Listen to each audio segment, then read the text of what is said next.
Hello, welcome to नाथेस kitchen. तो आज मैं आप सबके साथ अचार की रेसिपी शेयर कर रही हूँ। इस तरीके से हम लोग अपने घर में अचार बनाते हैं और हर साल मेरी मम्मी आम का अचार ज़रूर बनाती है गर्मियों में। बिकॉज़ आम का अचार हम लोग बहुत पसंद से खाते हैं, बट बाहर का अचार मुझे इतना पसंद नहीं है। मेरी फैमिली में आई थिंक किसी को भी पसंद नहीं है, इसलिए हम हर साल अचार तो ज़रूर से ही बनाते हैं। तो इस बार मैंने सोचा क्यों ना मैं इसकी रेसिपी आप सबके साथ शेयर करूँ, और बिल्कुल वैसे शेयर की है मैंने जैसा कि हम इसे बनाते हैं अपने घर में। कोई प्रिजर्वेटिव कुछ भी हम इसमें यूज़ नहीं करेंगे, और सारे टिप्स एंड ट्रिक्स मैं इस रेसिपी के आपके साथ शेयर करने की पूरी ट्राई करूँगी, ताकि आप भी आसानी से इस अचार को बना सके। तो सबसे पहले मम्मी ने क्या किया था, 2 किलो आम लिया था, उसको अच्छे से धुल लिया था। धुलने से पहले आप चाहो तो आम को 2 से 3 घंटे के लिए भिगो दें, ताकि उसके ऊपर जो गोंद लगा हुआ होता है ना, वो अच्छे से निकल जाएगा। और उसके बाद हम उसको सुखा लेंगे और फिर इसको चॉप करेंगे। चॉप करते टाइम अपने अकॉर्डिंग आप इसको चॉप कर सकते हो। हमने तो थोड़े टुकड़े बड़े रखे हैं, थोड़े छोटे। बड़े टुकड़े हम इसलिए रखते हैं बिकॉज़ जब हमारे यहाँ कोई गेस्ट आता है तो उनको सर्व करते वक्त अच्छा लगता है, और छोटे हम रेगुलर बेसिस पे खाने के लिए करते हैं। तो इस तरीके से मम्मी ने अच्छे से इसको चॉप कर लिया है। और जो आम लिया था ना, उसको जब आप महक के देखोगे ना, उसमें खटास वाली अच्छी सी खुशबू आनी चाहिए। वह उसी तरीके का आम का अचार आम अच्छा लगता है अचार के लिए। तो इस तरीके से हमने सारे आम को अच्छे से चॉप कर लिया है। तो इस तरीके से आप देख सकते हो, और ये बहुत ज़्यादा हार्ड वाली आम नहीं है, तो ये आसानी से चाकू से भी कट गया था। तो इसके बाद हम क्या करेंगे, इसको अच्छे से धूप में डाल देंगे 3 से 4 घंटे के लिए। बट मैं यहाँ इसको फ़ैन के अंदर ही डाल रही हूँ, बिकॉज़ हमारे यहाँ बालकनी में स्पेस बिल्कुल भी नहीं था अभी। तो मैंने इसको रूम में ही डाल दिया था, और मौसम ऐसा है ना कि आराम से कहीं पे भी सूख जाएगा। तो ये अच्छे से सूख गया था। बहुत ज़्यादा नहीं सुखाना है, बस इसके अंदर का जो मॉइस्चर होता है वही हमको निकालना है। अगर आप बहुत ज़्यादा इसको सुखा देंगे ना, तो जो इसका अचार होगा ना रेडी, वो बहुत ही ज़्यादा सख्त बनेगा और गलने में बहुत टाइम लगेगा। तो सबसे पहले यहाँ पे मम्मी ने हल्दी ऐड करी थी, उसके बाद नमक ऐड किया है, और इन दोनों को अच्छे से हम मिक्स कर देंगे। मिक्स करके हम इसको ओवरनाइट छोड़ेंगे, ताकि आम अच्छे से गल जाए, और इसको हम जब अचार रेडी करें तो बहुत अच्छा रेडी हो। तो उसके पहले हम देख लेते हैं कि इसमें कौन से मसाले यूज होने हैं।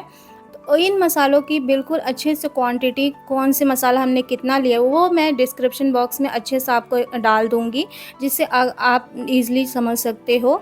यहाँ पे मैंने ये वाले मसाले लिए हैं जो अचार में हर अचार में रेडी मतलब हमको लगते ही हैं।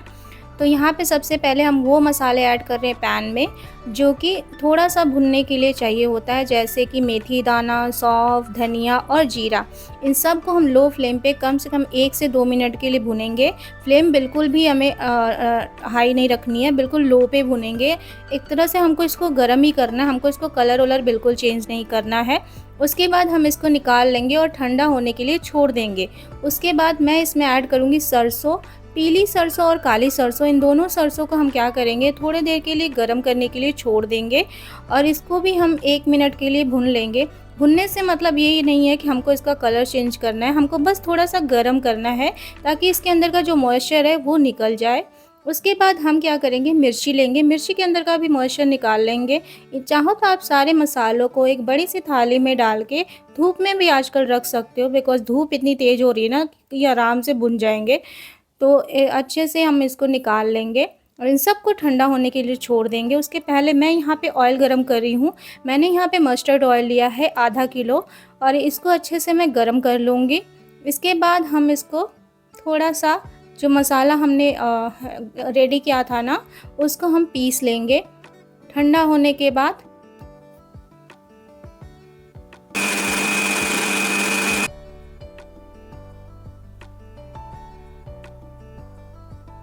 अब यहाँ पे मसाला अच्छे से पिस गया है, तो हम अपने नेक्स्ट प्रोसेस पे चलते हैं। हमको इस मसाले को अचार में मिक्स करना है। तो यहाँ पे सारे मसालों को मैंने पीस लिया था। उसके बाद मैंने ये मिर्ची जो थी इसको भी अच्छे से पीस लिया था। इसको हम पीस के यूज करने वाले हैं। आप चाहें तो मसाले के साथ ही पीस सकते हैं। और ये जो हमने आम रखा था ना, मैरिनेट होने के लिए, वो अच्छे से मैरिनेट हो गया और इसने पानी छोड़ा है।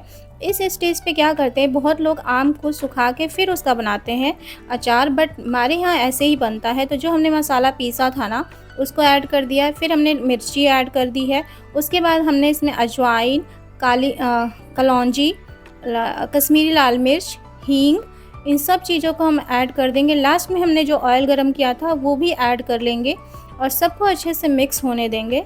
मिक्स करने के लिए मम्मी एक स्पून का यूज़ कर रही थी, बट थोड़ा हार्ड हो रहा था, तो मम्मी ने फिर बड़ा स्पैचुला ले लिया था और इसको अच्छे से मिक्स किया।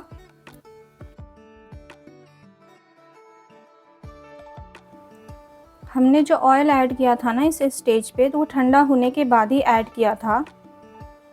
तो आप देख सकते हो कि कितना अच्छा कलर लग रहा है अभी से ये, अभी जबकि बस हमने मसाला इसमें मिक्स ही किया है। जैसे जैसे ये गलेगा बहुत अच्छा लगेगा। तो अभी मैं इसको फिर से ढक के छोड़ दूँगी कम से कम 1 रात के लिए, और उसके मतलब 2-3 घंटे बाद हम इसको उठा के एक बार चला लेंगे और 1 दिन हमको और ऐसे छोड़ना है। बट अभी क्योंकि सुबह का टाइम है, तो मैं अब इसको धूप में रखने वाली हूँ। उसके पहले मैं अच्छे से इसको मिक्स कर रही हूँ। ये अचार की रेसिपी बहुत ही ईज़ी है बनाना, तो आपको डेफ़िनेटली ट्राई करना चाहिए। अब मम्मी क्या कर रही है, इसको एक कपड़ा, सूती का कपड़ा लेके कॉटन क्लॉथ से इसको ढक के हम अब इसको धूप में रख देंगे, मतलब 3 से 4 घंटे के लिए, या जब तक धूप रहती है। उसके बाद देखो आप, कलर बिल्कुल ये निकलने लग गया, मसाला पकना स्टार्ट हो गया है। इस तरीके से आपको इसी, जिसमें भी आप बर्तन में बना रहे हो उसी में छोड़ना है हमको। अभी इसको बरनी या ग्लास जार में नहीं भरनी है, क्योंकि इससे क्या होगा ना, इसके अंदर थोड़ा बहुत भी मॉइस्चर होगा ना वो चला जाएगा। दूसरा ये होगा, ये वाला अचार जल्दी रेडी हो जाएगा। तो ये तरीका है हमारे यहाँ गाँव में अचार बनाने का। तो इस तरीके से देख सकते हो कि आप कितना अच्छा कलर आ रहा था, और मुझे तो अभी से खाने का मन कर रहा था, बट अभी नहीं, अभी शाम का टाइम है। अब इसको हम जार में भर देंगे। नेक्स्ट डे इसको हम क्या करेंगे, हम थोड़ा सा नमक और हींग डाल रही मम्मी, आप जैसा कि देख रहे हो। इससे क्या होता है, अचार का 1% भी अगर चांस होता है ना ख़राब का, तो वो भी चला जाएगा।